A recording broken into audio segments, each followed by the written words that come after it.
அரசு ஊழியர் மற்றும் ஆசிரியர்கள் சங்கத்திடம் அரசு சார்பில் கருத்துக்கள் கேட்கப்பட்டன.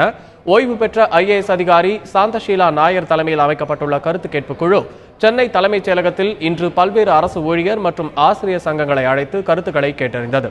நாளையும் இந்த கருத்து கேட்பு கூட்டம் தொடர்ந்து நடைபெறுகிறது. 19/2/2016 அன்று மாண்புமிகு முதலமைச்சர் அவர்கள் 110 அறிவிக்கையின் கீழ் புதிய வல்லுநர் குழு அமைத்து